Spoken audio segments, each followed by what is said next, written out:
أعوذ بالله من الشيطان الرجيم.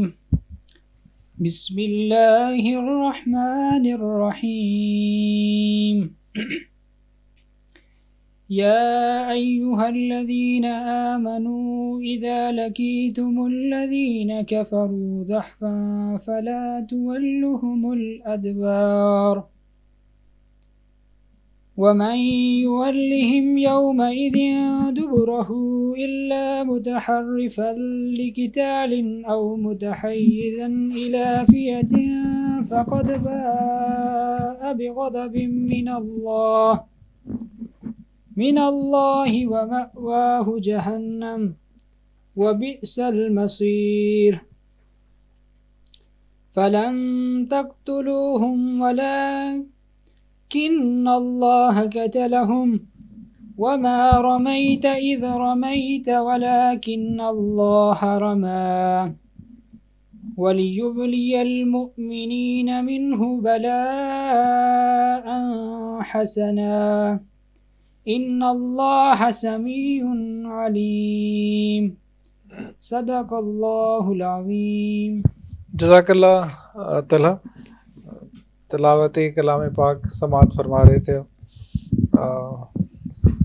ہم غزوہ بدر میں موجود ہیں.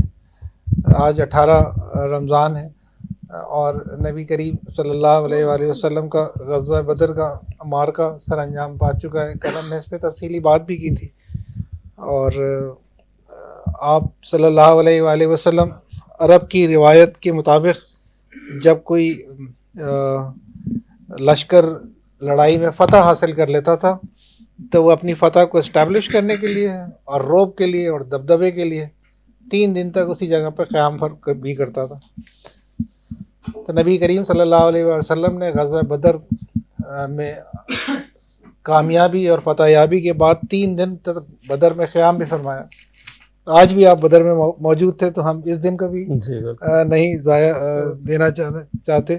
عزم معمول ہمارے ساتھ آج سر علیم رضا بھی اس نشریات میں موجود ہیں اور طلحہ ظہور عباسی اور علی نقوی بھی موجود ہیں. اس سے پہلے کہ ہم اس موضوع کی طرف واپس جائیں، ہم اپنے فارمیٹ کے حساب سے آپ صلی اللہ علیہ وآلہ وسلم کا ہی ذکر ہے الحمدللہ ہماری زبانوں پہ جاری ہے. یہ بھی ایک رمضان کی برکت ہے. تو اس ذکر کو اور 2 چند کرتے ہیں اور نعت رسول مقبول صلی اللہ علیہ وآلہ وسلم کی جانب بڑھتے ہیں. تو آئیے چلیں سنتے ہیں نعت رسول مقبول صلی اللہ علیہ وآلہ وسلم.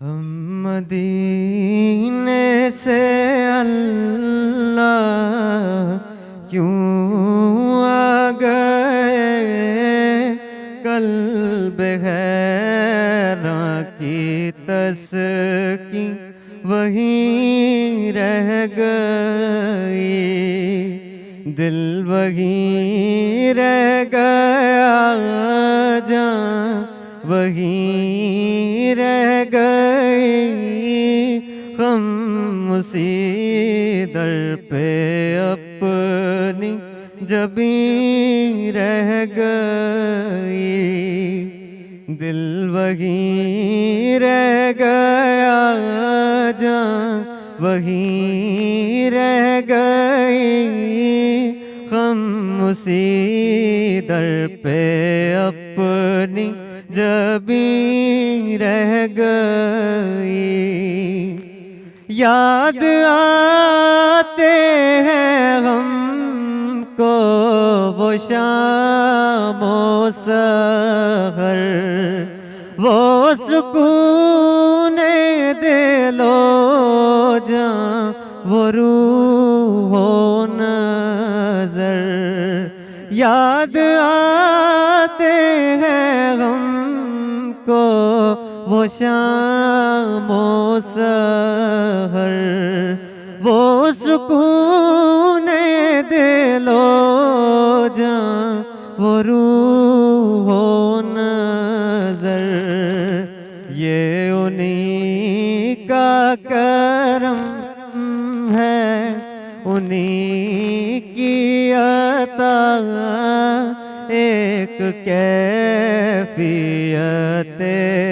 دل نشیں رہ گئی، دل وہیں رہ گیا، جان وہیں رہ گئی، غم اسی در پہ اپنی جبیں رہ گئی۔ اللہ اللہ وہاں کا سکون و آرام، اللہ اللہ وہاں کا سجود و قیام، اللہ اللہ وہاں کا سکون و آرام، اللہ اللہ وہاں کا سجود و قیام، اللہ اللہ وہاں کا وہ کیف دواں، وہ صلاۃ سکون آفریں رہ گئے، دل وہیں رہ گیا، جان وہیں رہ گئی، غم اسی در پہ اپنی جبیں رہ گئی۔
سامعین کرام، آپ سن رہے تھے نعت رسول مقبول صلی اللہ علیہ وآلہ وسلم۔ ہم ابھی موضوع میں ہیں غزوہ بدر کے، اور جہاں ہم نے اپنی بات کو منقطع کیا تھا کل، وہ ہم یہ بات کر رہے تھے کہ آپ صلی اللہ علیہ وآلہ وسلم دعا فرما رہے ہیں اپنے رب کے ساتھ، اپنی کل متاع اپنے رب کے سامنے پیش کر کے یہ دعا فرما رہے ہیں کہ بس یہی کچھ ہے میرے پاس۔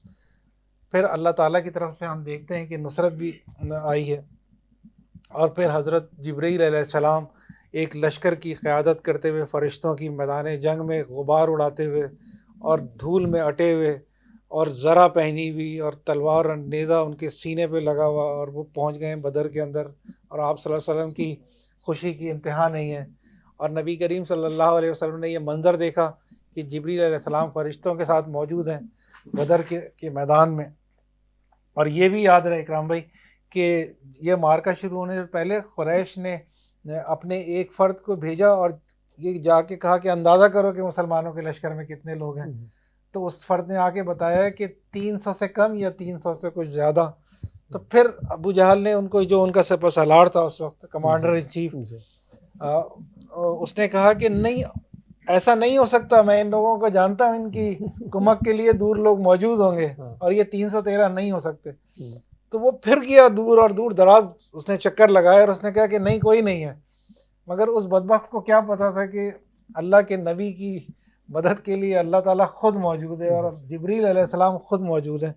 تو یہ آسمان اور زمین نے یہ منظر دیکھا بھی، اور پھر نبی کریم مقابل اور مد مقابل ابلیس ملعون بھی موجود ہے. یعنی زمین پہ یہ پہلی دفعہ ہوا کہ کسی جنگ میں ابلیس بھی بذات خود شریک ہے اور حضرت جبریل علیہ السلام بھی بذات خود شریک ہے، اور دونوں کا آمنا سامنا ہے. اور نبی کریم صلی اللہ علیہ وسلم نے جب یہ منظر دیکھا تو پھر وہ خود بھی انہوں نے ذرا پہنی اور انہوں نے تلوار ہاتھ میں لی اور وہ میدان کی طرف نکلے، اور بہت پرجوش طریقے سے نکلے. اور پھر آپ صلی اللہ علیہ وسلم نے ایک ہاتھ میں کنکر مٹھی میں اٹھایا اور پھر وہ کفار کے لشکر کی طرف مارا. اور اس کے بارے میں آتا ہے کہ اس لشکر کے اندر جتنے بھی لوگ تھے سب کی آنکھوں میں اور ان کے حلق میں وہ مٹی گئی اور ان کے چہروں کے اوپر وہ مٹی گئی. اور پھر قرآن کی وہ آیت نازل ہوئی جس کا ابھی ہم نے طلحہ ظہور عباسی سے یہ سورہ انفال کی آیت ہم نے سنی کہ جب آپ نے پھینکا تو در حقیقت آپ نے نہیں پھینکا بلکہ اللہ نے پھینکا. تو اللہ تعالیٰ خود موجود تھے اس کے اندر. میں پروگرام سے پہلے آف ایئر علیم رضا سے ہم باہر اسٹوڈیو میں کھڑے ہو کے بات کر رہے تھے کہ کتنا ضروری ہے کہ ہم دنیا میں کسی چیز کی کامیابی حاصل کریں تو اللہ اور اس کے رسول کے اوپر وہ ایمان اور وہ محبت اور وہ بھروسہ قائم رہے، تو ہی ہم کسی چیز کی طرف پہنچ سکتے ہیں. یہ سوال جتنا سادگی سے آپ نے پوچھا ہے اس کا جواب بھی اتنا ہی سادہ ہے. میں یہ چیز کی کمی محسوس کرتا ہوں. سب سے پہلے میں خود سے شروع کروں گا، لیکن اس چیز کی کمی میں محسوس کرتا ہوں اور پھر میں یہ اپنے طالب علموں کے اندر بھی دیکھتا ہوں کہ ہم نے نبی کریم صلی اللہ علیہ وآلہ وسلم کی ذات کو آئیڈلسٹک وے میں اتنا دیکھ لیا ہے کہ ہم ان کو صرف آئیڈلائز صرف دور تک کرتے ہیں. ہم یہ چیز سمجھنے سے قاصر ہیں کہ جو نبی کریم صلی اللہ علیہ وآلہ وسلم کی پریکٹسز تھیں، جو اسوہ حسنہ تھا، وہ گزرے ہوئے دور کے لیے نہیں تھا، وہ آنے والے دور اور آج کے لیے تھا. وہ تاریخ نہیں ہے، ہسٹری نہیں ہے، وہ تاریخ نہیں ہے، تاریخ کا مطالعہ نہیں ہے خدا کے لیے. ہم جب بھی طالب علموں سے یہ بات کرتے ہیں کہ یار آپ نبی کریم صلی اللہ علیہ وآلہ وسلم کی پریکٹسز کو اپنی لائف میں شامل کریں، تو وہ کہتے ہیں وہ تو نبی کریم صلی اللہ علیہ وسلم ہے، ہم کہاں وہ کہاں. ہم نے کتنا ڈس ایسوسیٹ کر دیا خود کو نبی کریم صلی اللہ علیہ وسلم. ہم ان کی ذات کو اپنی ذات کے اندر فیل ہی نہیں کر پا رہے. میں ہمیشہ کہتا ہوتا ہوں کہ بہت بڑی، ہم کہتے ہیں نا کہ ہم نے اسوہ حسنہ پہ چلنا ہے. میں کہتا ہوں ایک سمپل سا حضور پاک صلی اللہ علیہ وسلم کی ایک سنت ہے، اور وہ یہ ہے کہ جب وہ بچوں کو دیکھتے تھے وہ مسکراتے تھے. اس میں کیا مشکل ہے؟ آپ نے اس میں کسی کو کیا ہی بتانا ہے؟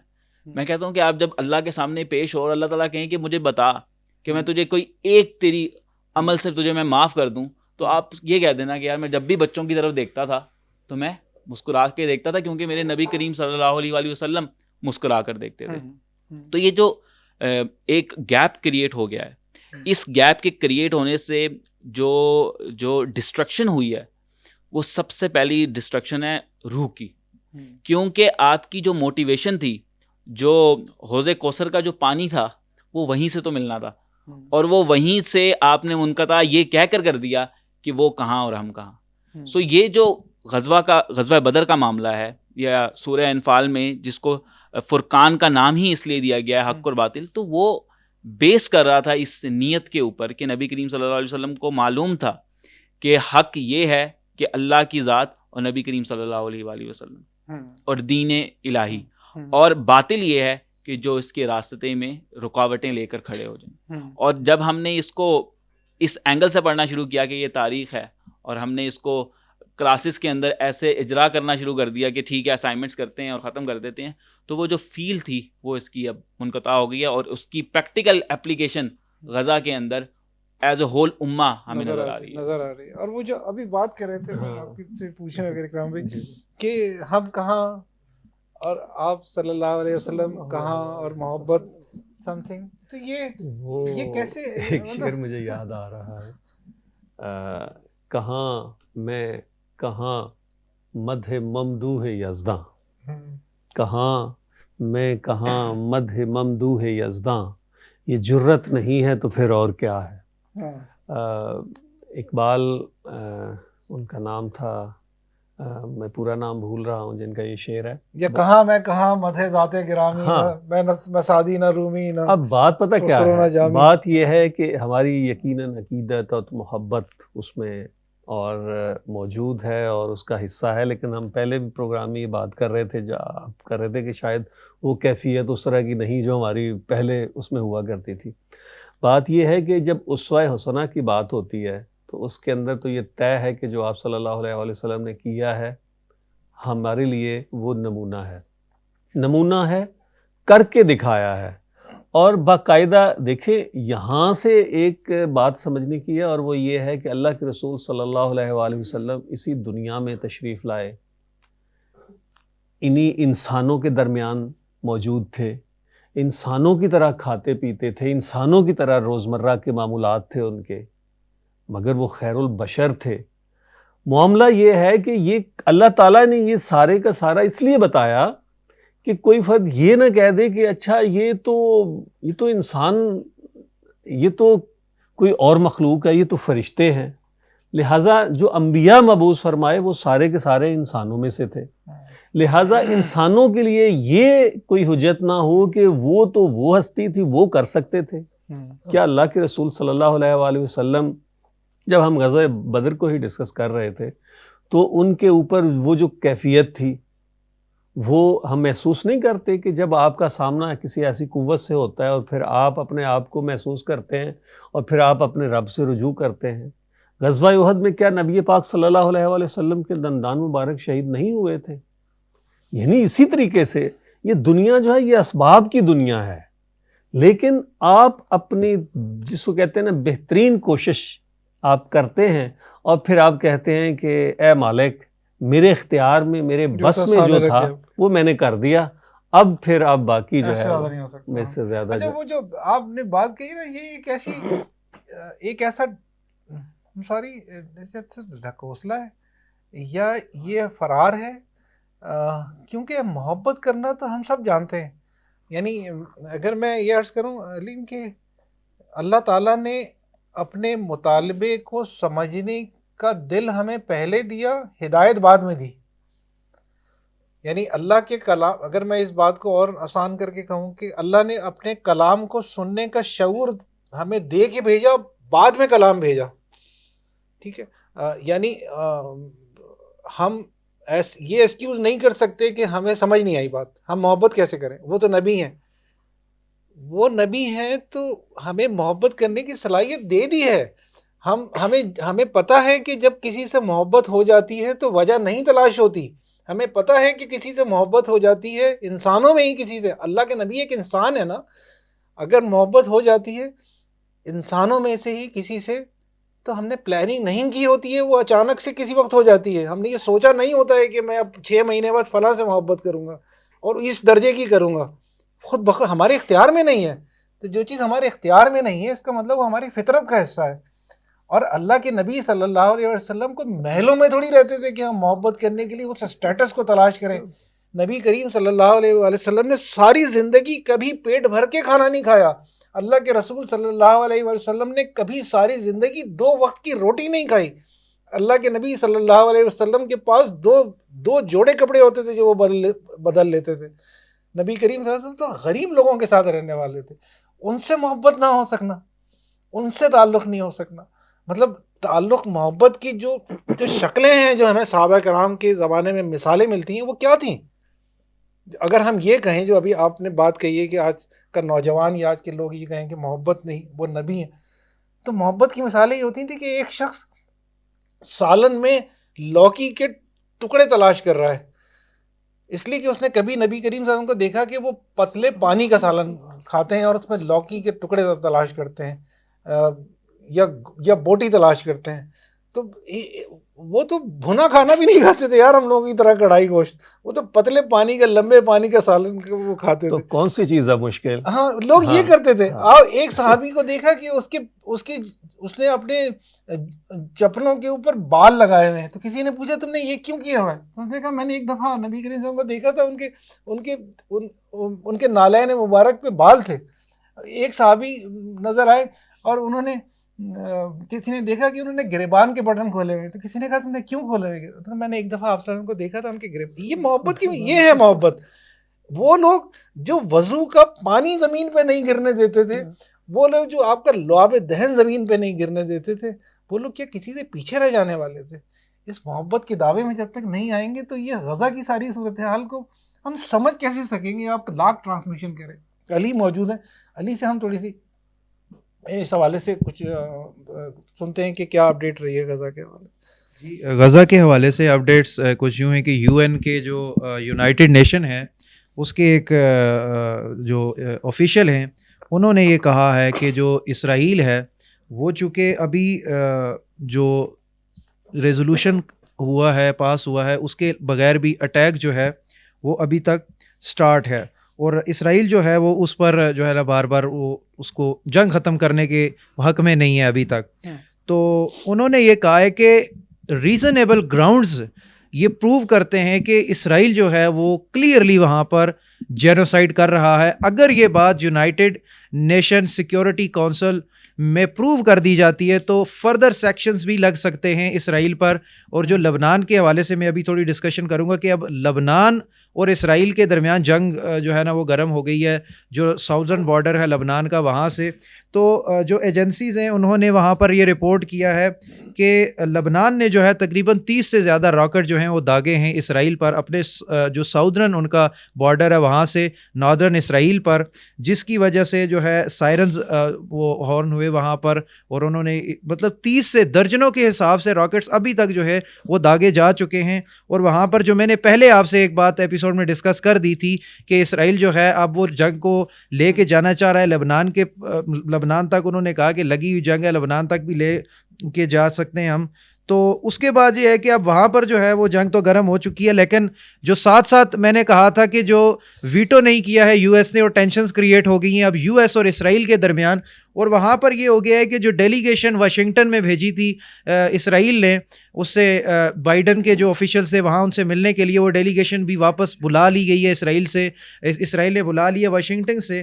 تو وہاں پر اب ایک ٹینشن سی کریٹ ہو گئی ہے اسرائیل اور یو ایس کے درمیان. اب دیکھنا ہے کہ کیا یو ایس اور اسرائیل جو ہیں جو ایک وقت میں اس سے پہلے ایک دوسرے کے بہت ہیوی ساتھی تھے، کیا وہ آپس میں ان کے درمیان کوئی کلیش آئے گا؟ چونکہ میں آپ کو بتا دوں کہ $3.5 بلین اس ٹائم اسلحہ جو ہے وہ ایئرلی وہ سیل کر رہا ہے یو ایس اسرائیل کو. اگر یو ایس ذرا سی بھی کلیش ان کا آ جاتا ہے یو ایس کے ساتھ تو بہت زیادہ نقصان ہوگا، چونکہ لبنان کے ساتھ ان کی فائٹ جو ہے وہ شروع ہو چکی ہے. اور ساتھ ساتھ لبنان کے اندر کے اب کچھ حالات یہ ہو چکے ہیں کیونکہ وہاں پر ایک طرف سنی جو ہیں وہ لوگ ہیں، ایک طرف شیعہ جو کہ حزب اللہ جو کمیونٹی وہ ہے جو ایک گروپ ہے فائٹ کا، انہوں نے یہ کہا ہے کہ چونکہ اسرائیل جو ہے اب پراپر اس کو میرے خیال سے فائٹ کو لے کے جائے گا لبنان تک، انہوں نے پہلے اس کا ذکر کر دیا تھا. تو اب لبنان کے جو انٹرنل جو لیڈرشپ ہے اس نے یہ کہا ہے کہ شیعہ اور سنی کی چونکہ وہاں پر بھی کچھ ٹینشنز تھی ان کے درمیان حزب اللہ کو لے کر، اور جو سنی وہاں پر اتحاد ان کے جو لوگ ہیں ان کو لے، تو انہوں نے یہ کہا ہے کہ شیعہ اور سنی کو مل کر، یعنی کہ سنی کو جو حزب اللہ ہے اس کے ساتھ مل کر یہ سامنے آنا ہوگا، تب جا کر ہم لبنان کو بچا سکتے ہیں. ورنہ اسرائیل کی پوری کوشش ہوگی کہ لبنان میں بھی وہی حال کرے جو اس ٹائم اس نے غزہ میں کیا ہے اور جو فلسطین کے ساتھ کیا ہے. تو یہ کچھ اپڈیٹس تھی جزاک اللہ. 24 آورز. ہم گفتگو کر رہے تھے کہ کس طرح سے مدد ہوئی فرشتوں کے ذریعے سے.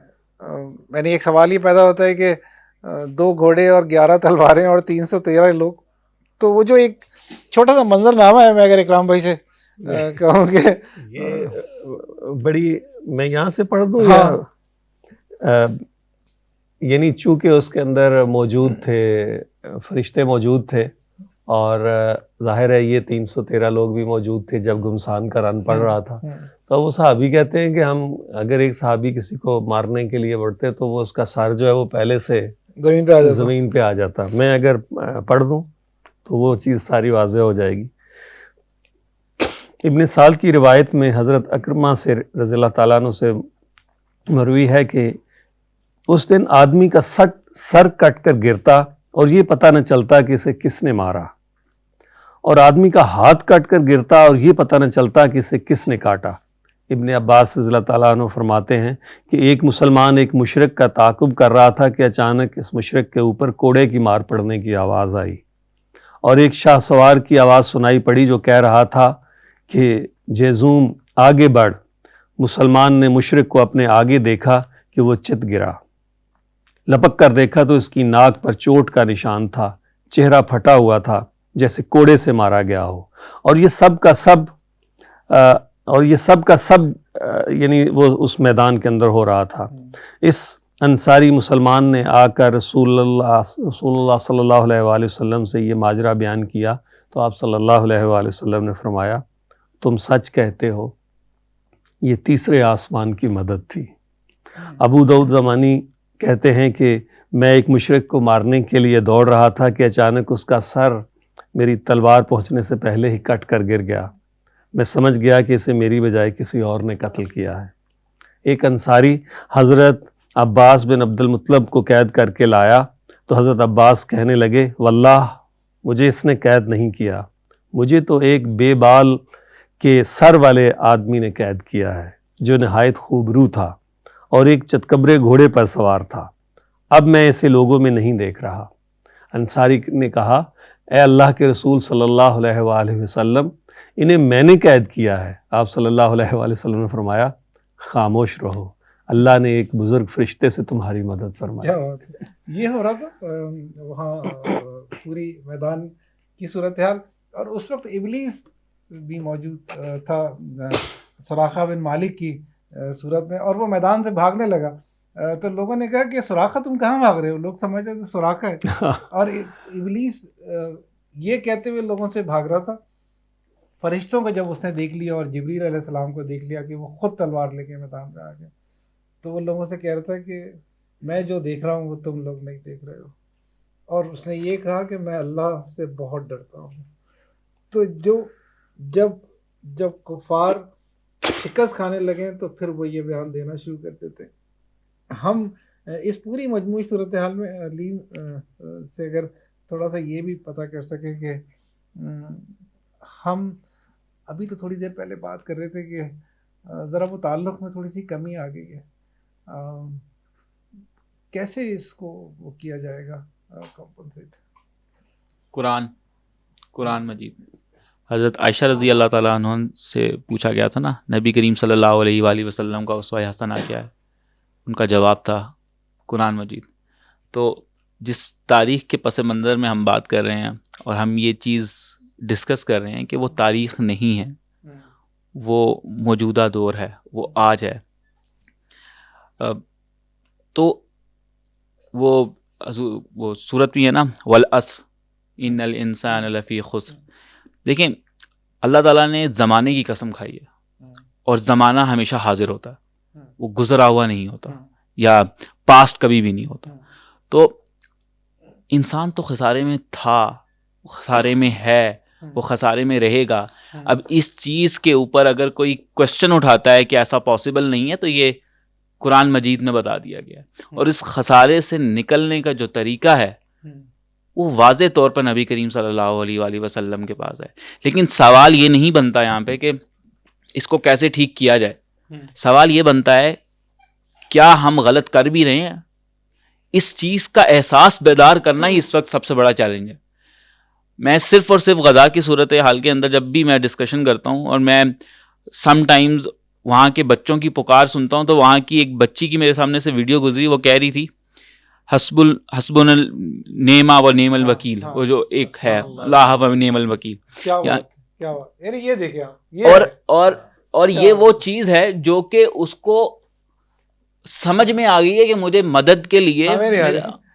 اور ہم کیا کر رہے ہیں, ہمیں نیٹ فلکس پہ کام کرنا ہے, ہمیں موویز پہ کام کرنا ہے, ہمیں ڈراماز دیکھنے ہیں, ہمیں فلمز دیکھنی ہیں, ہم نے سوشل میڈیا کا ہر چینل یوز کرنا ہے, ہم نے دن رات بیٹھ کے ایکٹریسز کی طلاقوں کو ڈسکس کرنا ہے, لیکن ہم یہ ڈسکس کرنے سے قاصر ہیں کہ غزہ کے اندر جو پرابلمز ہو رہی ہیں, جو وہاں پہ عصمت دری ہو رہی ہے, ایک پریگننٹ وومن کو بے دردی سے ریپ کر کے مارا جا رہا ہے, اور ہمارا نوجوان یہ کہہ رہا ہے کہ یار مجھے تنگ نہ کرو کیونکہ میں ڈپریشن میں چلا جاتا ہوں, میں دیکھ نہیں سکتا کیونکہ میں ڈپریس ہو جاتا ہوں.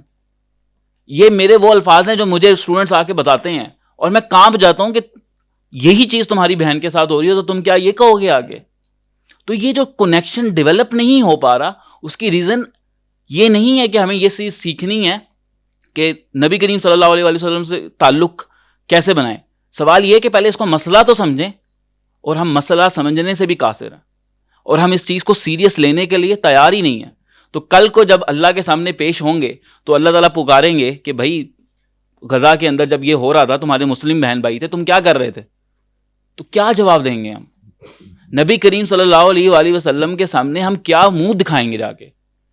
ایک دفعہ خود سے سوال کریں, آپ کی روح کام جائے گی کہ نبی کریم صلی اللہ علیہ وآلہ وسلم کہہ رہے ہیں کہ غزوہ بدر میں جب جہاد کے لیے پکارا جا رہا تھا تو 313 کے ساتھ لڑے تھے. بھائی آج تو تم اتنے زیادہ تھے تو کہاں تھے تم؟ تو ہمارے پاس اس سوال کا کوئی جواب نہیں ہے.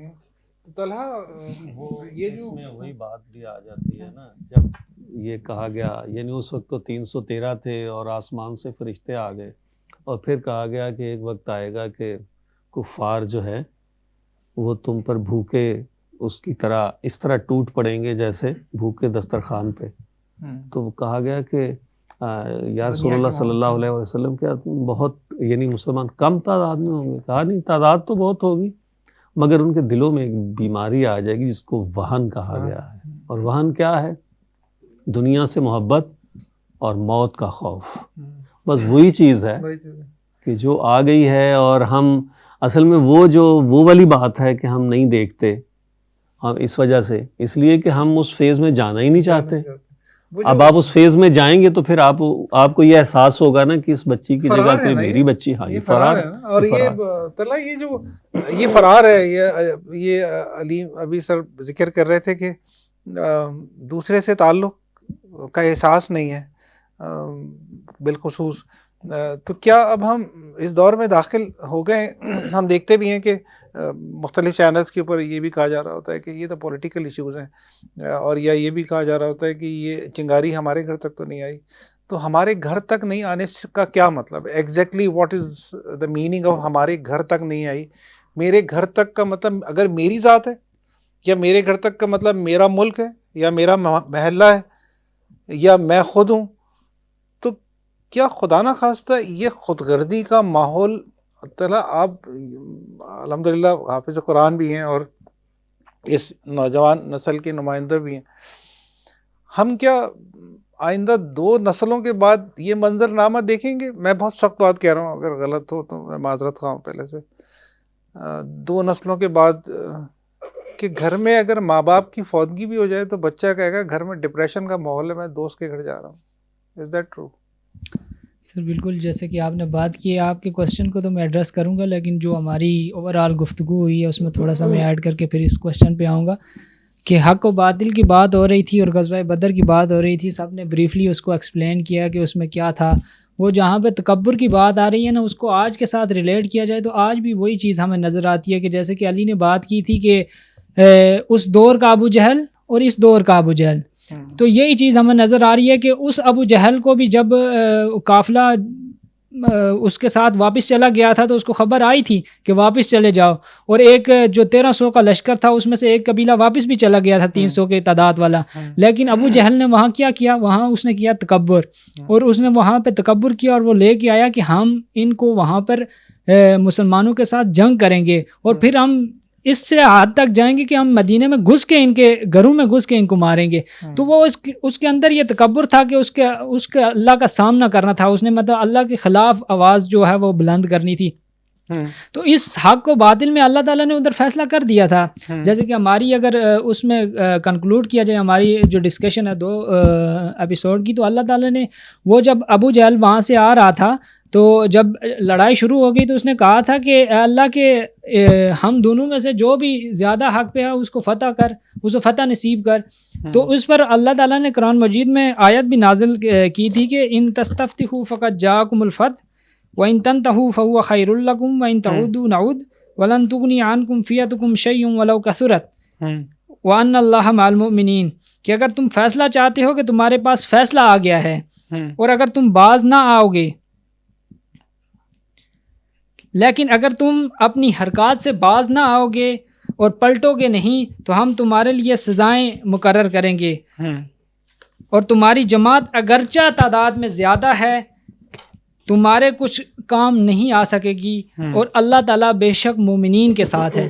تو یہ اللہ تعالیٰ نے ادھر فیصلہ کر دیا تھا کہ حق کیا ہے اور باطل کیا ہے. جب اس نے یہ دعا کی تھی تو اللہ نے جو جواب میں آیت حضور صلی اللہ علیہ وسلم پہ نازل کی تھی تو اس میں وہ جواب آ گیا تھا. دوسری طرف جو آپ نے بات کی ہے کہ آج کل جو آرگومنٹ پیش کیا جاتا ہے کہ ہمارے دہلیز پہ آئے گی تو ہمیں اس بات کا اندیشہ ہوگا، تو اوپنلی اگر پاکستان کی میں بات کروں تو پاکستان میں بھی انڈیا کے اندر دیکھے جائے تو انڈیا کے اندر جو ٹرینڈ چل رہا ہوتا ہے وہ اسرائیل کی سپورٹ میں چل رہا ہوتا ہے. تو وہ تو ان کو سپورٹ کر رہے ہیں، ساتھ میں ہماری دہلیز پہ آئی ہوئی ہے کہ کتنے عرصے سے کشمیر کے اندر وہ کرفیو کی صورتحال ہے، ہم نے وہاں پہ کیا کیا ہے؟ ہم نے کچھ نہیں کیا، وہ ہمارے دہلیز پہ آ چکی ہے. اسی طرح باقی جو مسلم ممالک ہیں ان کی دہلیز پہ بھی آئے گی. آج جیسے علی بیان کر رہا تھا کہ لبنان کے ساتھ ان کے کشیدہ حالات ہو گئے ہیں، اسی طرح شام کے ساتھ ان کے حالات، تو یہ اس طرف جا رہی ہے کہ ہماری دہلیز پہ آئے گی جب ہمارے بچے یا ہمارے بھائی یا ہمارے فیملی کے اندر جب ایسے واقعات ہوں گے تب شاید ہمیں احساس ہوگا کہ وہ جو فلسطینی ایک بچہ تھا جو ایک اکیلا بیٹھا ہوا تھا، اس کے ماں باپ کو شہید کر دیا گیا تھا، تو اس کی اس وقت کیا کیفیت تھی، اس کے اوپر اس وقت کیا حالات تھے. اس وقت ہم یہ سوچ رہے تھے کہ ہمارے سامنے اگر سوشل میڈیا پہ کوئی ریل آ گئی ہے فلسطین کی سپورٹ میں تو ہم یہ دیکھیں کہ ہم ڈپریس ہو جائیں گے. تو ہماری ڈپریشن کی ایک وجہ یہ بھی ہے کہ ہم قرآن سے دور ہو گئے. ہمارے لیے راحت کیا ہے؟ ہم سوچتے ہیں کہ ہم اگر تنہائی میں ہیں، ہم اگر وہ ہیں تو ہم موسیقی سنتے ہیں تو کہتے ہیں کہ ہم بڑے لطف اندوز ہوتے ہیں، یا اپنے آپ کو ڈپریشن سے باہر نکالنے کے لیے جو ہے وہ موسیقی سنیں یا اس طرح کی چیزیں دیکھیں تو ہم ڈپریشن سے باہر آ جائیں گے. جبکہ ہمیں قرآن کیا کہتا ہے کہ قرآن کے ذریعے ہمیں کہا گیا کہ اپنی جو وَنَزِّلُ مِنَ الْقُرْآنِ مَا هُوَ شِفَاءٌ وَرَحْمَةٌ لِلْمُؤْمِنِينَ کہ اللہ نے قرآن میں شفا بھی رکھی ہے، تو اللہ نے جو ضابطہ حیات ہے وہ بھی دیا ہے. اور اسی کے ساتھ ساتھ جو آپ نے ایک اور بات کی تھی کہ کچھ عرصے بعد جو ہماری فیملیز کے ساتھ ہوگا کہ ہمارے اگر والدین اللہ وہ جب دنیا سے جا رہے ہیں تو بیٹا یہی کہے گا کہ میں دوست کے گھر جا رہا ہوں کیونکہ میں ڈپریس ہو گیا ہوں یا اس طرح سے ہو گیا. تو یہ ایک نظام تھا. وہ ایک صحابہ کرام کا بھی قصہ ہے کہ جب حضور صلی اللہ علیہ وسلم کی رحلت ہوئی تو حضرت عمر رضی اللہ تعالیٰ نے تلوار نکال لی تھی کہ کوئی اگر یہ کہے گا کہ حضور فوت ہو گئے تو میں اس کی گردن اتار دوں گا. تو اس کے بعد بھی حالات ہوئے کہ اسی وقت دوسرے قبیلوں نے وہ خلافت کا بھی نظام لینا شروع کر دیا، جبکہ وہ پھر ادھر سے سنبھلے. حضرت ابوبکر صدیق رضی اللہ عنہ نے ادھر خطبہ دیا ممبر پہ جس کا مفہوم یہ تھا کہ اگر تم میں سے کوئی یہ سمجھتا تھا کہ محمد کو مطلب خدا سمجھتا تھا تو یہ جان لو کہ وہ فوت ہو چکے ہیں، اور اللہ جو ہمیشہ رہنے والا وہ ہمیشہ زندہ رہے گا. زمر کی آیت انہوں نے پڑھ کے جی. تو یہ ہے کہ اللہ تعالیٰ کے اوپر بلیو ہمارا وہ اس طرح سے نہیں رہا جس طرح سے ہونا چاہیے. جی بالکل. آپ کچھ ایک نعت ضرور جو ہمارے آج کے حالات ہیں اس حوالے سے حفیظ طائب صاحب کی نعت ہے. دے تبسم کی خیرات ماحول کو، دے تبسم کی خیرات ماحول کو، ہم کو درکار ہے روشنی یا نبی. ایک شیریں جھلک ایک نوری ڈھلک، تلخ و تاریک ہے زندگی یا نبی. اے نوید مسیحا، اے نوید مسیحا، تیری قوم کا حال عیسیٰ کی بھیڑوں سے ابتر ہوا. اس کے کمزور اور بے ہنر ہاتھ سے چھین لی چرخ نے برتری یا نبی. کام ہم نے رکھا صرف اذکار سے، تیری تعلیم اپنائی اغیار نے. حشر میں منہ دکھائیں گے کیسے تجھے، ہم سے نہ کردہ کار امتی یا نبی۔ روح ویران ہے، روح ویران ہے، آنکھ حیران ہے، ایک بحران تھا ایک بحران ہے، گلشنوں شہروں کریوں پہ ہے پرفشاں، ایک گمبھیر افسردگی یا نبی۔ سچ میرے دور میں جرم ہے عیب ہے، جھوٹ فن عظیم آج لا ریب ہے، ایک اعزاز ہے جہل و بیرا روی، ایک آزار ہے آگہی یا نبی۔ رازداں اس جہاں میں بناؤں کسے، روح کے زخم جا کر دکھاؤں کسے، غیر کے سامنے کیوں تماشا بنوں، کیوں کروں دوستوں کو دکھی یا نبی۔ زیست کے تپتے صحرا پہ شاہ عرب، زیست کے تپتے صحرا پہ شاہ عرب، تیرے اکرام کا ابر برسے گا کب، کب ہری ہوگی شاخ تمنا میری، کب مٹے گی میری تشنگی یا نبی۔ یا نبی اب تو آشوب حالات نے تیری یادوں کے چہرے بھی دھندلا دیے، یا نبی اب تو آشوب حالات نے تیری یادوں کے چہرے بھی دھندلا دیے، دیکھ لے تیرے تائب کی نغمہ گری، بنتی جاتی ہے نوحہ گری یا نبی، بنتی جاتی ہے نوحہ گری یا نبی۔ علیم صاحب اگر اس کے بعد یہ آخری بات پوچھ لیں، وہی آپ کی حفیظ صاحب کی نظر سے وہ کسی غم گسار کی ہاں محبتوں کا یہ خوب میں میں نے نے سلا سلا دیا۔ دیا۔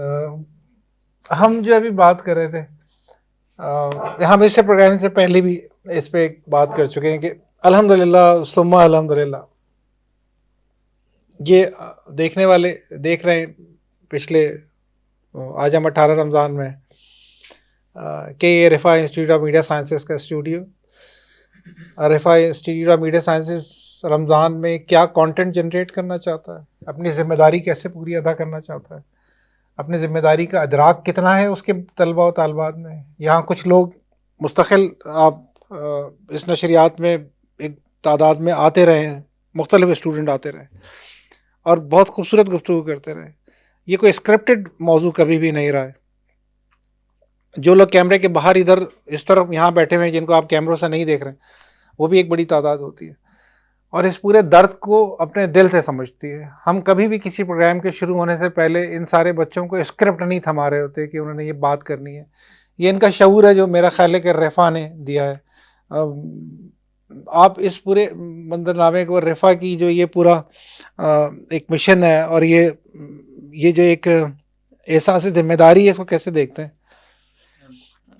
یہ ڈپارٹمنٹ 2007 میں لگ بھگ سٹارٹ ہوا تھا اور اس کے پیچھے موٹیو جو تھا وہ یہی تھا کہ ہم نے جو میڈیا کی وہ سپیس جو مس ہوتی چلی جا رہی تھی اس کو کیپچر کرنا ہے، اس کو ٹیک اوور کرنا ہے اور اس میں اپنی ویلیوز کو، اپنے ایتھیکل پرسپیکٹیوز کو اور اپنے ان اسٹوڈنٹس کو اور ان لوگوں کو جو فکری معاملات کا فہم رکھتے ہوں، جن کو اسلامک طرز حکومت کا معلوم ہو، جس کو معاشی اور سیاسیات کا بہت اچھے طریقے سے ادراک ہو، ہم نے ان طالب علموں کو دور حاضر کے میڈیا کے لیے تیار کرنا تھا۔